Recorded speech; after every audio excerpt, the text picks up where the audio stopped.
Bonjour les amis, bienvenue sur cette nouvelle vidéo, une vidéo importante. Vous m'avez posé beaucoup de questions donc suite à la dernière vidéo. Alors on avait parlé de stress, on avait parlé de fatigue et puis vous m'avez demandé donc est-ce que c'est normal d'être déprimé à cette période de l'année? Est-ce que la déprime est une dépression? Certains m'ont parlé d'angoisse, certains m'ont parlé d'anxiété, donc j'ai décidé de faire une vidéo pour remettre plein de choses dans le bon ordre, parce que malheureusement, beaucoup de gens s'expriment sans être pharmacien ou médecin et utilisent des mots à la place de l'autre. Et c'est là que c'est un petit peu embêtant, surtout sur YouTube, parce que quand on dit quelque chose, après, les gens qui vous voient vont répéter ça comme parole d'évangile. Et malheureusement, les gens qui racontent des fois leur propre histoire, et c'est ça YouTube, ça permet aux gens d'expliquer de quoi ils sortent et comment ils ont fait pour s'en sortir, mais il faut être vigilant sur les mots qui sont utilisés. Et c'est pour ça que je dis toujours, et ça c'est la règle de base que j'ai appris moi dans le développement personnel, qui vous écoutez. En quoi la personne que vous écoutez est qualifiée pour vous parler de ça. Alors on va parler donc d'une première séparation entre ce qu'est une anxiété et ce qu'est une dépression. Alors c'est quoi l'anxiété? Alors l'anxiété, c'est un regard extérieur qui est porté, ou c'est un regard plutôt porté vers l'extérieur, et la personne va voir les événements ou les personnes plus grandes que lui, en fait plus importantes qu'elles ne sont. L'événement va être exagéré, la personne va être totalement, c'est le méchant ou c'est la personne qui a trop de pouvoir par rapport à sa vie. En fait, il y a un regard sur l'extérieur, vous entendez bien, sur l'extérieur qui est exagéré. Et le problème de l'anxieux, de celui qui a des anxiétés, c'est qu'en fait, il est contaminant. Il va voir tout le temps ce qui ne va pas. Ce qui ne va pas, il voit le négatif dans tout. Alors c'est terrible parce que vous avez beau lui montrer qu'il fait soleil, ben il vous dira qu'il fait moins soleil que l'année dernière, ou il vous dira qu'il fait soleil mais il fait trop chaud, que c'est pas supportable. Il voit toujours ce qui manque, il voit toujours ce qui ne va pas. Voilà, donc l'anxiété, c'est celui qui porte un regard sur l'extérieur, les événements, les situations, qui est en déphasage avec la réalité et qui tout d'un coup sent, on va dire, cette disharmonie à vivre avec cette relation, alors professionnelle ou autre, avec la personne ou avec la situation. Tandis que le dépressif, lui, c'est pas du tout pareil, c'est pas vers l'extérieur, c'est vers l'intérieur. C'est-à-dire qu'en lui, il se déprécie. Donc, il se trouve nul, il se trouve moche, il n'a plus envie de rien, il comprend pas son sens donc d'existence, il ne comprend pas sa mission dans la vie, il ne comprend pas à quoi il sert, il est inutile. Le dépressif est coupé du monde extérieur, tandis que la personne qui est au contraire anxieuse, elle est dans le monde extérieur, elle n'est pas dans ses ressentis à elle, elle voit l'extérieur comme une menace. Voilà ce qui est important.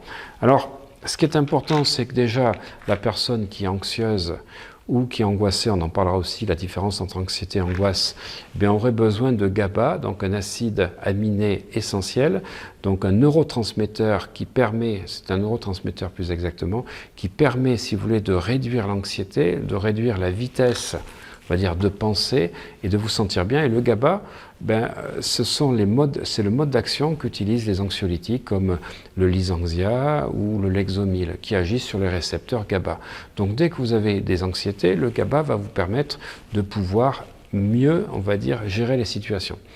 Ensuite, quand vous avez donc de la dépression, et nous verrons tout à l'heure les symptômes de la dépression, eh bien la dépression elle va se soigner en augmentant donc le taux d'acide aminé qu'on appelle tryptophane qui va donner la sérotonine. Parce que la sérotonine, c'est le neurotransmetteur qui va vous permettre donc de vous sentir serein. Et si vous manquez de sérotonine, vous êtes dans un état dépressif. Je n'ai pas dit que vous étiez en dépression, vous êtes dans un état de déprime ou un état dépressif. Et plus vous manquerez de sérotonine, plus vous irez effectivement vers cette carence essentielle qui ne vous permet pas de retrouver le moral et le présent ici et maintenant.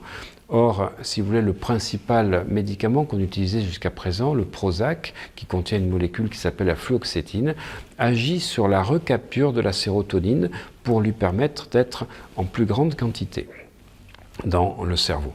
Alors attention, ce que je vous dis, c'est à prendre toujours si vous ne prenez pas d'autres médicaments pour la dépression ou contre la dépression, sinon vous allez potentialiser. Donc parlez toujours à votre pharmacien quand vous prenez des produits, on va dire phyto, pour pas qu'il y ait d'interférence avec les médicaments que vous pouvez prendre. Donc vous avez le millepertuis qui est un excellent antidépresseur. D'ailleurs en Suisse ils le remboursent. Voilà, aujourd'hui donc le millepertuis est le produit le plus utilisé en Suisse et je crois qu'en Allemagne c'est pratiquement le numéro 2 ou numéro 3. C'est un super antidépresseur.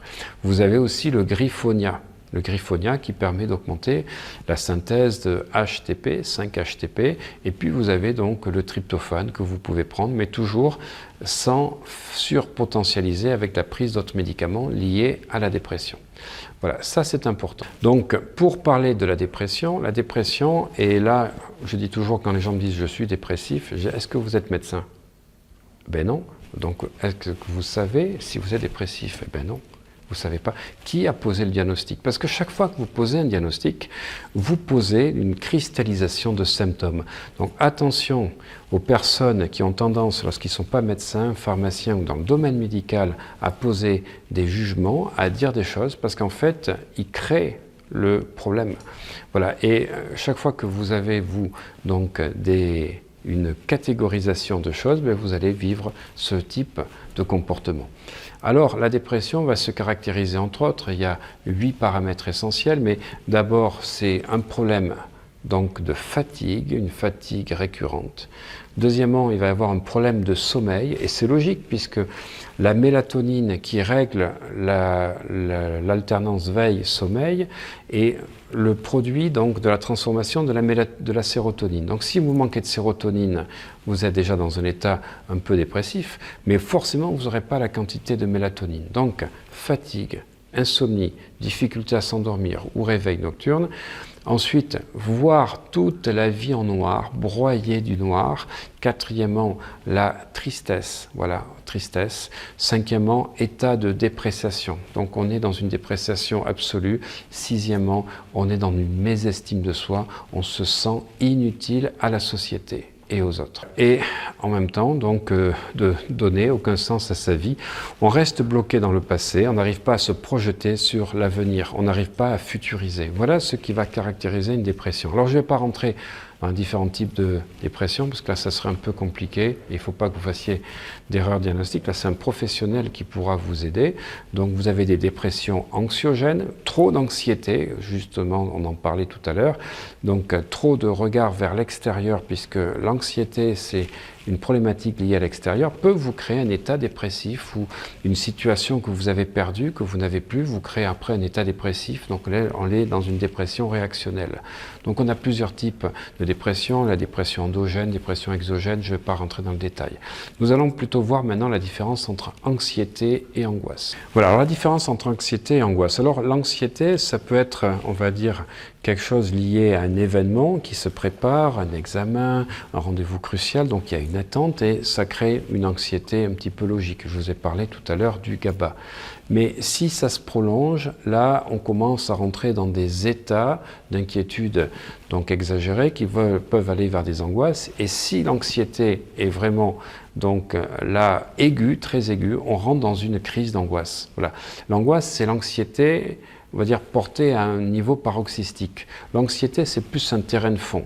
Voilà, on se prépare à vivre quelque chose, une compétition pour les sportifs que j'accompagne ou pour les gens qui ont des rendez-vous importants, qui ont des échéances, un divorce qui est en cours, il y a une anxiété, on ne sait pas comment ça va se passer.